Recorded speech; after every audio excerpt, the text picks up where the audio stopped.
24 ವರ್ಷ ಅನುಷ್ಠಾನ ಮಾಡಿದರು.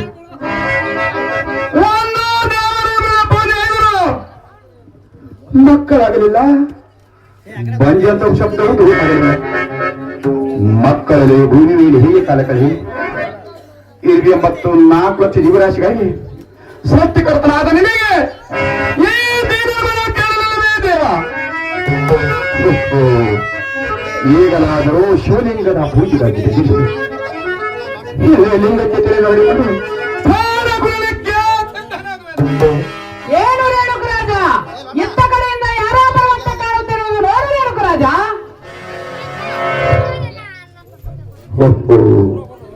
ಎತ್ತ ಕಡೆಯಿಂದ ಯಾರೋ ಮಾತನಾಡ್ತ ಭಾಷೆ ಯಾರಾದರೂ ಲಿಂಗ ಹಿಂದೆ ಕುಳಿತುಕೊಂಡು ನನ್ನನ್ನು ಅಪಹಾಸ್ಯ ಮಾಡ್ತಿರುವುದೇ ದೇವ.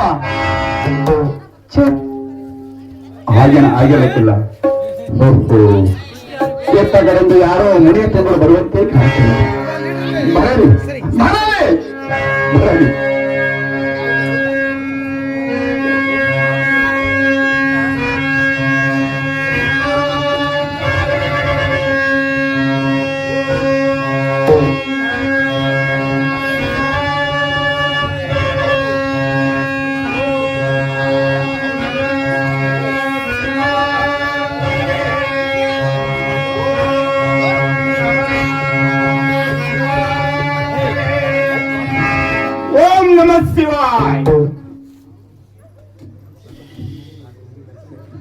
ನಮ್ಮ ಗುರುಗಳೇ ತಮ್ಮ ಪಾದಕ್ಕೆ ವಂದನೆಗಳು. ಮೇಲಕ್ಕೇಳು. ನೀನು ಯಾರು? ಯಾವ ದೇಶದವನು? ನಿನ್ನ ಮುಖದಲ್ಲಿ ಯಾವುದೋ ಒಂದು ಅವ್ಯಕ್ತವಾದ ವೇದನೆಯು ತುಂಬಿದಂತೆ ಕಾಣುತ್ತದೆ. ಕಾರಣವೇನು? ಗುರುಗಳೇ, ಏನು? ನಾನು ಕಾಶ್ಮೀರ ದೇಶದ ಅರಸನಾದ ತಮ್ಮ ಧೈರ್ಯದಿಂದ ಸಕಲ ಸಂಪತ್ತವಾಗಿರುವುದು. ಆದರೆ 5 ಮಂದಿ ಪಟ್ಟದ ಮರೆದಿದ್ದರು. ಒಮ್ಮನೆ ಅದು ಮಕ್ಕಳಾಗಲಿಲ್ಲ. ಇದಕ್ಕೆ ಯಾವ ಪರಿಹಾರ ಇಲ್ಲವೇ ಪೂಜೆ? ನೋಡು ರೇಣುಕರಾಜ, ಆ ನಿನ್ನ ಪಟ್ಟದ ಮರಳಿಯಾದ ಭೋಗಾದೇವಿಯನ್ನು ಕರೆದುಕೊಂಡು ಆ ಮೂಕಾಂಬಿಕೆ ಪರ್ವತಕ್ಕೆ ಹೋಗಿ ಅಲ್ಲಿ ಬಾಲದುರ್ಗೆ ವಾಸ ಮಾಡಿಕೊಂಡು ನೀವಿರುವರು ಕೂಡಿಕೊಂಡು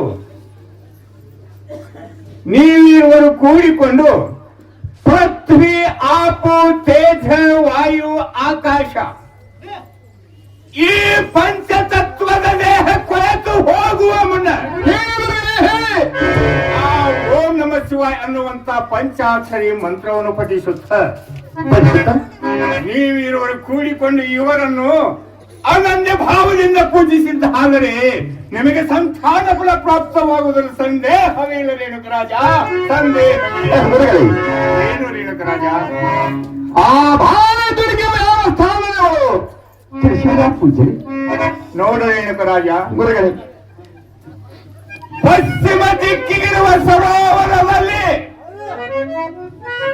12 ಮೈಲು ಉದ್ದ 2 ಮೈಲು ಅಗಲವಾದ ರಮ್ಯವಾದ ಸ್ಥಳ ಇರುವುದು.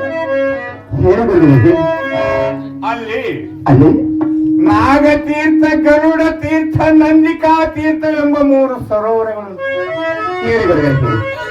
ಅದರ ಮಧ್ಯದಲ್ಲಿ ತಿಪ್ರಾವತಿ ಎಂಬ ಕೆರೆ ಉಂಟು. ಅದರಿಂದ ಮುಂದೆ ಹೋದರೆ ಸರ್ವಲೋಕಕ್ಕೆ ಭಯಂಕರವಾದ ಸರ್ವಲೋಕಕ್ಕೆ ಭಯಂಕರವಾದ ಸಿಂಹದ ಮೇಲೆ ಕುಳಿತುಕೊಂಡಿರುವ ದುರ್ಗಾ ಪರಮೇಶ್ವರಿಯು ಕಾಣಿಸಿಕೊಳ್ಳುವಳು. ಸಂತೋಷ ಪೂಜ್ಯರೇ, ಸಂತೋಷ. ಅದರಿಂದ ಮುಂದೆ ಹೋದರೆ ಆ ದಕ್ಷ ಬ್ರಹ್ಮನ ಸಂಹಾರ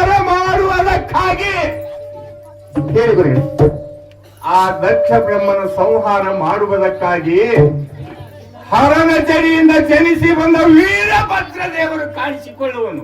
ಸಂತೋಷವಾಯಿತು ಪೂಜ್ಯರೇ, ನನಗೆ ಸಂತೋಷವಾಯಿತು. ಅದರಿಂದ ಮುಂದೆ ಹೋದರೆ ಜಯ ವಿಧೇಯರು ಕಾಣಿಸಿಕೊಳ್ಳು. ನೀವಿರೋರು ಕೂಡಿಕೊಂಡು ಇವರನ್ನು ಅನನ್ಯ ಭಾವದಿಂದ ಪೂಜಿಸಿದ್ದಾದರೆ ನಿಮಗೆ ಸಂತಾನ ಫಲ ಪ್ರಾಪ್ತವಾಗುವ ಸಂದೇಹವೇ ಇಲ್ಲ ರೇಣುಕರಾಜ, ಸಂದೇಹವೇ ಇಲ್ಲ. ಆದರೆ ನೋಡು ರೇಣುಕರಾಜ, ಪೂಜ್ಯ, ಈಶ್ವರನು ನಿರ್ಮಿಸಿದ ಜೇನುಗೂಡು ಒಂದೇ ಒಂದು. ದೇಹಕ್ಕೆ ಅಂಟಿಸಿದ ಸಹಸ್ರಾರು ಹುಳಗಳ ಹಿಂಡು, ಅದರ ಮಧ್ಯದಲ್ಲಿ ಇಟ್ಟ ಪಂಚತತ್ವ ಎಂಬ ಪಾರಮಾರ್ಥದ ಕಡ್ಡಿ, ಆ ಕಡ್ಡಿಯ ಮೇಲ್ಭಾಗದಲ್ಲಿ ಉತ್ಪನ್ನವಾಯಿತು ಜ್ಞಾನವೆಂಬ ಜೇನು ತುಪ್ಪ, ಕೆಳ ಭಾಗದಲ್ಲಿ ಉತ್ಪನ್ನವಾಯಿತು ಅಜ್ಞಾನವೆಂಬ ಬರೀ ಹುಟ್ಟು. ಹೀಗೆ ಜ್ಞಾನ ಅಜ್ಞಾನದ ಮರ್ಮವನ್ನು ಅರಿಯಬೇಕಾದರೆ ಆದರೆ ಎಂಬ ಆತಂಕದ ಮಾತೇಕೆ ರೇಣುಕರಾಜ? ಗುರುಗಳೇ, ಏನು ರೇಣುಕರಾಜ? ತಮ್ಮ ನಾಮ ಹೇಳು. ಶಿವಯ್ಯ ಪೂಜೆ. ನೋಡು ರೇಣುಕರಾಜ, ಗುರುಗಳೇ, ನಾವು ಗೋದಾವರಿ ತೀರದಲ್ಲಿರುವ ಬ್ರಹ್ಮೇಶ್ವರಿ ಕ್ಷೇತ್ರದ ವಾಸಿಗಳು. ನಾವು ನಮಗೆ ಗೌತಮ್ ಮಹಾಮುನಿಗಳೆಂದು ಕರೆಯುವ ಬಹಳ ಸಂತೋಷವಾಯಿತು ಪೂಜಾರಿ, ಬಹಳ ಸಂತೋಷವಾಯಿತು. ಈಗ ನಾನು ನನ್ನ ಸ್ನಾನಕ್ಕೋಸ್ಕರವಾಗಿ ಆ ಗೋದಾವರಿ ನದಿಗೆ ಹೋಗಿದ್ದೇನೆ. ನನಗೆ ಹೋಗಿ ಬರಲು ಅಪ್ಪಣೆಯನ್ನು ದಯಪಾಲಿಸು ರೇಣುಕರಾಜ, ಅಪ್ಪಣೆಯನ್ನು ದಯಪಾಲಿಸು. ತಮಗೆ ನಮಸ್ಕಾರ. ಹೋಗಿ ಬಂದಿರಿ ಪೂಜಾರಿ. ನಿನಗೆ ಜಯವಾಗಲಿ. ಹೋಗಿ ಬರುತ್ತೇನೆ ರೇಣುಕರಾಜ, ಹೋಗಿ ಬರುತ್ತೇನೆ.